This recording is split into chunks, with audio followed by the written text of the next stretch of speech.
সকলকে জয় যিশু। ঈশ্বরের গৌরব হোক, স্তুতি প্রশংসা করি। ঈশ্বরের দাস হতে হতে সকলকে আরেকবার আমার অন্তর থেকে প্রেম শ্রদ্ধা ভালোবাসা জানাই। আমরা পরমেশ্বরের প্রচারক, পরমেশ্বরের দাস। আমরা ঈশ্বরের রাজ্যে গড়ে তোলার জন্য ঈশ্বরের প্রচার করে থাকি। আর ঈশ্বর সত্য, জীবন্ত। প্রত্যেকটা মানুষের জীবনে ঈশ্বরের প্রয়োজন আছে। তাই আমি ঈশ্বরের দাস হতে হতে আপনাদের কাছে এ বাণী, ঈশ্বরের পবিত্র শাস্ত্রের বাণীর দ্বারা আমি আপনাদেরকে কিছু কথা বলবো। যে সমস্ত সন্তানরা নতুন নতুন ঈশ্বরের কাছে এসেছেন, এই ভিডিওটা তাহাদের জন্য। অনেক সন্তানরা ঈশ্বরের কাছে এসেছেন ঈশ্বরের মনোনীত দ্বারায়। আমি তাদেরকে একটা ওয়ার্ড বলি যে প্রভুর কাছে বিশ্বাস ছাড়া কিছুই ফল পাওয়া যায় না। সদাপ্রভু বিশ্বাস দেখেই সকলকে ফল দেয়। যে ঈশ্বর আমাদের প্রকৃত সৃষ্টি করেছে এই পৃথিবীকে, একটাই ঈশ্বর, তিনি এক পবিত্র আত্মা, তিনি নিরাকার, আমাদের মধ্যেই আছে। আর আপনার হৃদয়ে বিশ্বাসকে উনি চেক করে। আজ অনেক বিশ্বাসীরা লোকেরা আসে, তারা বলে আমি কেন ফল পাচ্ছি না, আমি কেন ফল পাচ্ছি না, আমি তো 2 বছর এসেছি, আমি তো 4 বছরে এসেছি, আমি তো 6 মাস এসেছি, দাবি করতে থাকে। প্রিয় খ্রিস্ট বিশ্বাসী, ফল ফল আমি কোনো আম গাছের ফল বলছি না যে আপনি ওপরে উঠে, গাছের ওপরে উঠে আপনি পেরে নেবেন। এ ফল তাহার কাছে আছে যে সদাপ্রভুর হস্তে, তার হস্তে যে নত হয় সে একদিন উন্নত হবে। আপনাকে জানতে হবে যে যিশুকে জানার পর আমি নত হয়েছি কি না। যদি নত হয়ে থাকেন ফল তো অবশ্যই পাবেন, কিন্তু নত যে হয়ে আপনি প্রচার শুনছেন কি না। আপনার হৃদয়ে যদি বিশ্বাস না থাকে আপনি কখনো ফল লাভ পাবেন না। কিন্তু আপনার বিশ্বাস কি করে আসবে? নতুন বিশ্বাসীদের জন্য আমি এটা বলবো যে আপনার কাছে রোমীয় পুস্তক যদি পবিত্র শাস্ত্র থাকে, রোমীয় পুস্তকে খুলবেন, 10 নম্বর অধ্যায় 17 নম্বর পথে বলছে, অতএব বিশ্বাস শ্রবণ হইতে, আর শ্রবণ খ্রিস্টের বচন দ্বারা হয়। বিশ্বাস কোথা থেকে না আসে? শ্রবণ হইতে, শ্রবণ শুনে, আর ঈশ্বরের বচন দ্বারাই তোমার বিশ্বাস বাড়ে। আপনি যখন কোনো ব্যক্তির, অনেক দাসী ঈশ্বরের প্রচার করে, খুব ভালো, ঈশ্বরের প্রচারকে শোনা।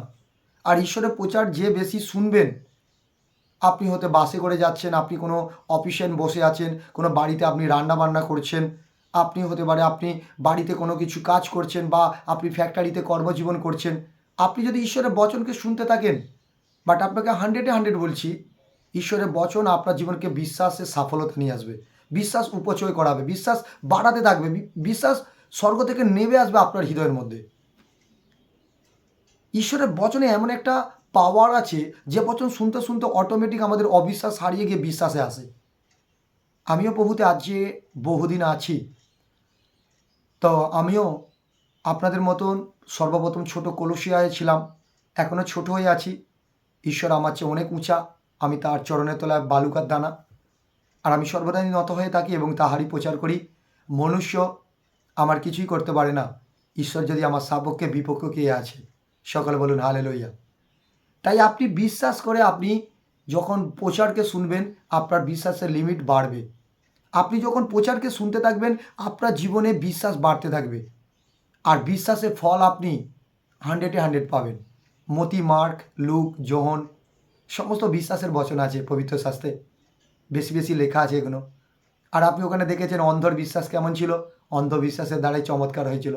খঞ্জর কেমন বিশ্বাস ছিল, মিগরি রোগগ্রস্ত বালকের বাবার কেমন বিশ্বাস ছিল, মরিয়ংয়ের কেমন বিশ্বাস ছিল।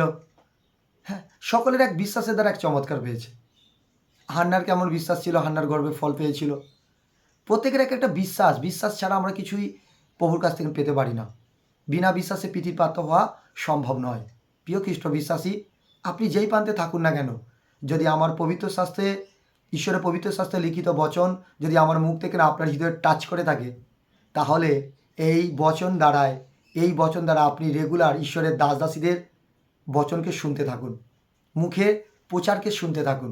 দেখবেন আপনার জীবনে একদিন সরিষা দানার মতো ছোট্ট যদি বিশ্বাস জন্মে যায়, আপনি পাহাড়কে বলবেন উপরে যাও, সমুদ্রে গিয়ে পড়ো।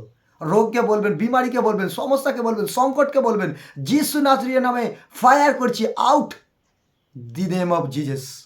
একবার বলো আউট হয়ে যা যিশু নামেতে। বেঙ্গলিতে বলো আউট, আজকে বেরিয়ে যা যিশু নামেতে। আমি ঈশ্বরের বিশ্বাসের দ্বারা আমি আশীষী হয়ে গেছি। ঈশ্বরের কাছে আমার বিশ্বাসের দ্বারা আমি ফলপ্রাপ্ত হয়ে গেছি। দেখুন আপনার জীবনে চমৎকার এসে গেছে। হালেলুইয়া। তাহলে আমাদেরকে জানতে হবে ঈশ্বরের বাণীতেই আমাদের বাণী শোনাতে বিশ্বাস আছে। আর অর্থাৎ আমাদেরকে মণ্ডলী অ্যাটেন্ড করতে হবে। অনলাইনে যে সমস্ত সন্তানদের কাছে দাস-দাসীরা প্রচার করে অনলাইনে অ্যাটেন্ড করতে হবে। চার্চে যেতে হবে এবং নিজেদেরকে বাইবেল পাঠ করতে হবে। হালেলুইয়া। তাহলে দেখবেন আপনারা রেজাল্ট আপনাদের জীবনে আসছে। হালেলুইয়া। তাই এই বচন দ্বারা আপনারা প্রত্যেকে শেয়ার করুন, কমেন্ট করুন, জানান। এই বচন দ্বারা আপনারা তৈরি হন এবং বিশ্বাসকে অর্জন করুন। ঈশ্বর আপনাদেরকে সকলকে পুরস্কার দেবে। সকলকে জয় মাসিকি। God bless you.